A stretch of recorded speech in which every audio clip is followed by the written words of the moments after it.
दोस्तों welcome to money stocks. तो इस वीडियो के अंदर हम लोग बात करने वाले हैं दो चीज़ों के बारे में। तो सबसे पहले दोस्तों हम लोग बात करेंगे 4 आर्टिफिशियल इंटेलिजेंस स्टॉक यानी कि एआई स्टॉक्स, जो ऐसी कंपनी जो आने वाले साल में आपको मल्टीपल रिटर्न्स बना के दे सकता है। साथ में कंपनीज के अंदर इतना हमें पोटेंशियल है कि 10,000% का रिटर्न, 20,000% का रिटर्न, 50,000% तक का रिटर्न्स भी ये कंपनीज हमें बना के दे सकता है। करंटली आपने देखा है कि आईटी सेक्टर पैनिक लेवल के अंदर है, तो जो भी कंपनी करंटली पैनिक लेवल के अंदर कंसोलिडेट कर रहे उस कंपनीज के अंदर बाइंग करने का मौका है। एंड सेकंड दोस्तों हम लोग बात करेंगे इन्फोसिस के बारे में।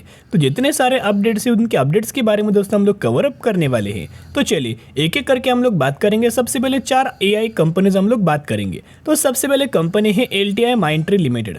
तो सबसे पहले एलटीआई एक कंपनी अलग होती थी एंड माइंडट्री एक कंपनी अलग होती थी। बाद में कंपनीज का मर्जर नजर आया एंड साथ में कंपनी एक बहुत बड़ा एंटिटी बन चुका है। तो एलटीआई माइंडट्री की अगर बात की जाए तो ये कंपनी आईटी सेक्टर से बिलोंग करती है। 4,900 रुपये के आसपास ट्रेड कर रही और बेसिकली जब से कंपनी आई है 2022 से कंपनी का मर्जर हुआ था, तब से कंपनी के अंदर 12% की रैली नज़र आई हुई है। अभी देखिएगा, आपको बताएं कि आईटी सेक्टर के अंदर करंटली मंदी है। तो जो मंदी के अंदर माल बाइंग करते हैं, जो पैनिक लेवल के अंदर माल बाइंग करके अपने पोर्टफोलियो के अंदर ऐड करते हैं, उसको स्मार्ट इन्वेस्टर बोल देते हैं। क्योंकि मार्केट के अंदर क्या होता है, ऐसे ही समय बहुत ज़्यादा पैनिक लेवल इंक्रीज होता है, बहुत ज़्यादा प्रेशर इंक्रीज होता है और वही प्रेशर का बेनिफिट कौन उठाते हैं, स्मार्ट इन्वेस्टर उठाते हैं। और उन्हीं लोगों को आने वाले सालों में वो कंपनीज मल्टीपल रिटर्न हमें बना के दिया जाता है। अभी देखिएगा, ये कंपनी का आरओसी भी अच्छा है, रिटर्न इक्विटी भी अच्छा है, पैरामीटर्स भी एलटीआई माइंडट्री के अच्छे हैं। लेकिन आपने कहीं ना कहीं देखा होगा कि Q1 रिजल्ट्स के अंदर सभी आईटी कंपनीज के अंदर हमें इम्पैक्ट नज़र आया हुआ है। तो जिसके मुताबिक कंपनी का अगर आप चार्ट देखोगे तो अभी भी दोस्तों कंपनी के लेवल्स के आसपास ट्रेड कर रही, तो निवेश करने का सही मौका नज़र आ रहा है। तो अभी हम बात करेंगे सेकंड कंपनी के बारे में, जो कि 4,770 रुपये के आसपास हमें ये कंपनी ट्रेड करे और बहुत बार इस कंपनी के बारे में हमने डिस्कस किया था, जिसका नाम है परसिस्टेंट सिस्टम लिमिटेड। तो परसिस्टेंट सिस्टम लिमिटेड बेसिकली जब से कंपनी आई है 2010 से, तब से स्टॉक्स ने 2225% का रिटर्न शेयर होल्डर्स को बना के दिया हुआ है। एंड अगर आप चार्ट पैटर्न देखोगे तो कंसिस्टेंटली कंपनी का चार्ट पैटर्न अप ट्रेंडिंग मात्रा में मूव होते हुए नजर आ रहा है। मार्केट कैप भी देखोगे तो 36,000 करोड़, यानी कि ये भी कंपनी हमें लार्ज कैप कैटेगरी से बिलोंग करती है। तो परसिस्टेंट सिस्टम भी बेसिकली एआई के अंदर काम करता है। तो जो भी कंपनी एआई के अंदर काम करेगा, आर्टिफिशियल इंटेलिजेंस के अंदर काम करेगा, उन कंपनीज को आने वाले सालों में बेनिफिट मिलेगा। अभी जिन 4 कंपनीज के बारे में हम लोग डिस्कस दोस्तों कर रहे हैं, उन 4 में से सभी कंपनी अपने पोर्टफोलियो के अंदर ऐड मत करना।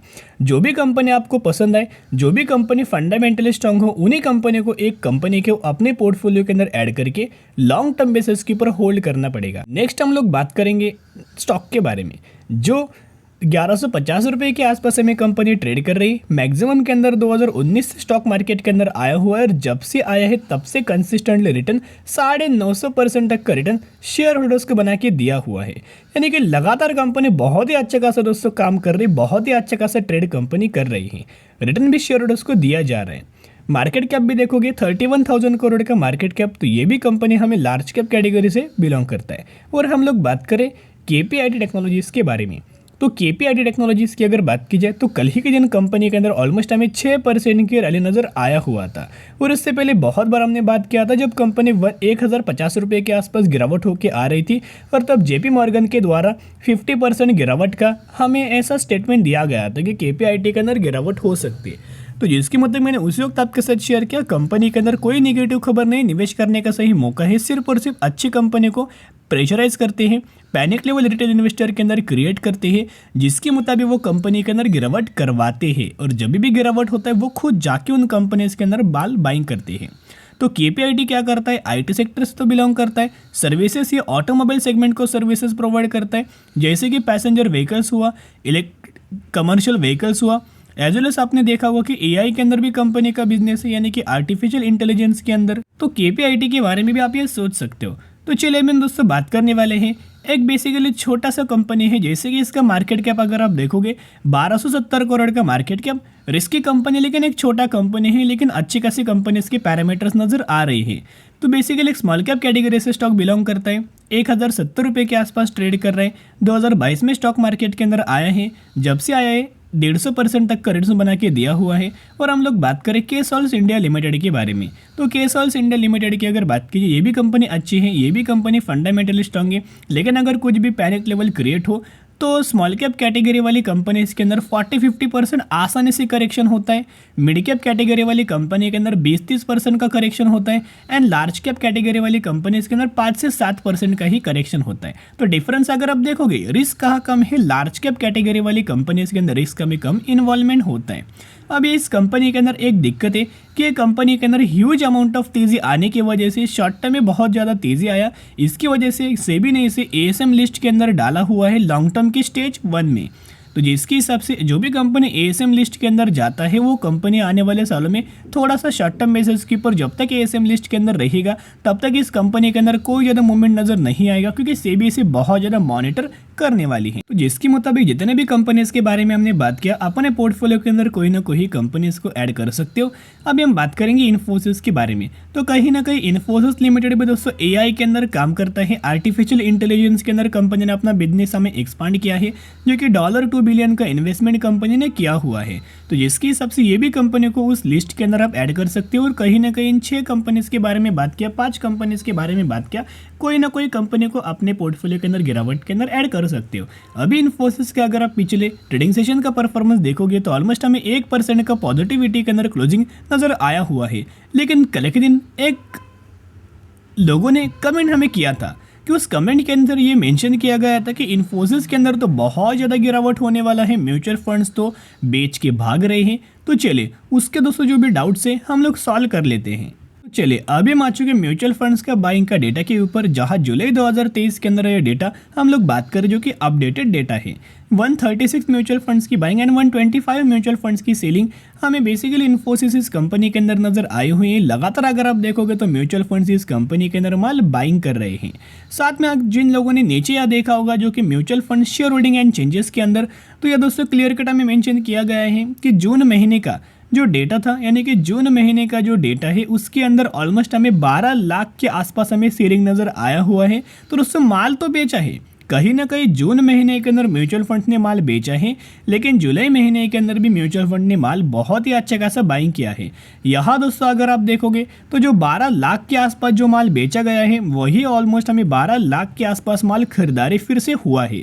तो दोस्तों बेचा नहीं गया, जो बेचा था जून महीने के अंदर वो फिर जुलाई महीने के अंदर माल खरीदा गया है।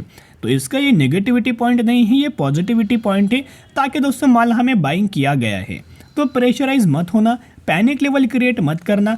आपने जो इन्फोसिस कंपनी के अंदर निवेश किया हुआ है वो अच्छी खासी कंपनी है, जो भी लोग निवेश करने वाले हैं तो भी ये अच्छी खासी कंपनी है। आने वाले सालों में ये कंपनी आपको मल्टीबैगर रिटर्न्स हमें बना के दे सकता है, तो उसके ऊपर तो हम लोग डिस्कस करेंगे ही करेंगे। पहले हम लोग बात करेंगे अपडेट्स के बारे में। तो दोस्तों एक और हमें अपडेट नजर आ चुका है कि बेसिकली इन्फोसिस ने 1,53,000 इक्विटी शेयर्स का एक बहुत अच्छा कंपनी क्या करने वाले हैं, बेनिफिट देने वाले हैं इनके एम्प्लॉयज़ को। ये जो बेनिफिट है शेयर होल्डर्स को नहीं मिलने वाला, इतना पॉइंट नोट करना।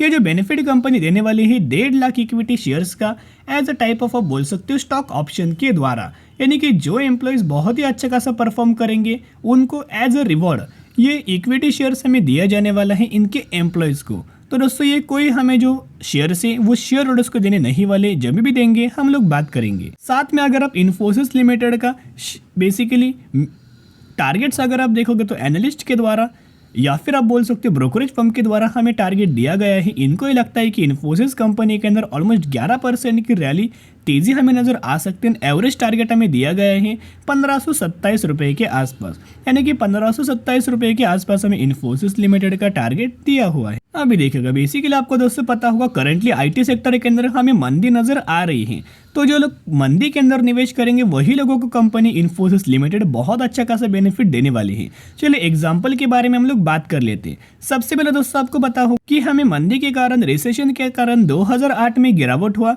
लेकिन जिन लोगों ने गिरावट के अंदर बाइंग किया होगा उन्हीं लोगों को कंपनी ने बेनिफिट दिया हुआ है। यानी कि सिर्फ और सिर्फ कंपनी के अंदर ऑलमोस्ट तभी हमें 50% का गिरावट हुआ था, लेकिन गिरावट के अंदर जिन लोगों ने निवेश किया, बाय ऑन स्ट्रेटेजी अप्लाई किया, उन्हीं लोगों को इन्फोसिस ने क्या किया, जब एक साल बाद जब तेजी आया 200% का रिटर्न बना के दिया हुआ है। तो जितना पॉइंट नोट करना, गिरावट होना कोई बुरी बात नहीं है। ऊपर से स्मार्ट इन्वेस्टर के लिए, म्यूचुअल फंड्स के लिए, एफआईएसडीआईस के लिए ये बहुत ज़्यादा पॉजिटिव सेंटिमेंट्स माना जाता है। एज आपने देखा होगा 2020 में भी इन्फोसिस के अंदर गिरावट हुआ था, तब इन्फोसिस 30% गिर चुका था। उस वक्त भी हमने बात किया था कि कंपनी गिरावट के अंदर मिल रहा है और म्यूचुअल फंड्स गिरावट के अंदर बाइंग करते हैं, एफआईएसडीआईस बाइंग करते हैं, स्मार्ट इन्वेस्टर बाइंग करते हैं। तो जिन लोगों ने बाइंग किया सिर्फ और सिर्फ एक साल में 2020 से लेकर 2021 तक कंपेयर करेंगे तो सिर्फ और सिर्फ एक साल में 218% का रिटर्न शेयर होल्डर्स को दिया गया है। तो जिसके हिसाब से जो करंटली आपको इन्फोसिस 14 से 15% का गिरावट के अंदर मिल रहा है वो बहुत ही अच्छी खासी बात है। यहाँ दोस्तों एक फ्लैग पैटर्न हमें बन रहा है 5 ईयर्स के चार्ट पैटर्न्स के अंदर। तो जब भी ये कंपनी जो फ्लैग पैटर्न है उसका जब भी कंपनी ब्रेकआउट देगी तो मैं आपके साथ वीडियोस बना के दोस्तों क्रिएट करूंगा। जब भी फ्लैग पैटर्न का ब्रेकआउट होता है, ह्यूज अमाउंट ऑफ रैली किसी भी कंपनी के अंदर नजर आ जाती है। तो सबसे पहला टारगेट आपको जो कंपनी गिरावट गिर रहा था, तब गिरने से पहले कंपनी 1950 रुपये का हाई कंपनी ने टच किया। 1950 रुपये की कंपनी करंटली आपको 1370 से 80 रुपये के आसपास हमें ट्रेड कर रही है। तो एक फ्लैग पैटर्न का जब भी दोस्तों ब्रेकआउट नजर आएगा, शानदार तरीके से तेजी रैली आपको आ सकती है। तो ये गिरावट के अंदर बहुत अच्छा मौका है। आने वाले सालों में ये प्राइस रेंज के अंदर कोई भी आपको कंपनी नहीं मिलने वाली। तो चलिए अभी हम बात करेंगे एक कंपनी के अंदर जिसके अंदर आपको बेसिकली बोनस के बेनिफिट मिलने वाला है। तो इस कंपनी का नाम है power grid corporation of India. तो बेसिकली पावर ग्रिड की अगर बात की जाए तो 250 रुपये के आसपास कंपनी ट्रेड कर रही। 2007 से कंपनी जब से आई है 227% का रिटर्न बना के दिया हुआ है। कोई अच्छा खासा कंपनी दोस्तों रिटर्न बना के नहीं दिया, वही की वही कंपनी लगातार ट्रेड करता है। मार्केट कैप तो अच्छा है, लेकिन अगर शेयर होल्डर्स को रिटर्न नहीं मिलेगा तो क्यों हमें इस कंपनी के अंदर बाइंग करना चाहिए। लेकिन अपडेट्स आए तो अपडेट्स के बारे में तो कवर अप करेंगे ही करेंगे। कंपनी ने Q1 रिजल्ट्स के साथ साथ बोनस का भी दोस्तों बेनिफिट दिया हुआ है। तो आपको इस कंपनी के अंदर 1:3 रेशियो के अंदर बोनस के बेनिफिट मिलने वाला है। तो अगर आपके पास 3 शेयर होंगे तो 3 के बदले 1 आपको बोनस शेयर दिया जाएगा और वही एग्जीक्यूशन के बाद आपके पास हो जाएंगे 4 शेयर। इसी रेशियो के अंदर इसी कंपनी के अंदर बोनस का बेनिफिट मिलने वाला है। स्टडी करना, एनालिसिस करना, उसके बाद निवेश करने की कोशिश कर सकते हो।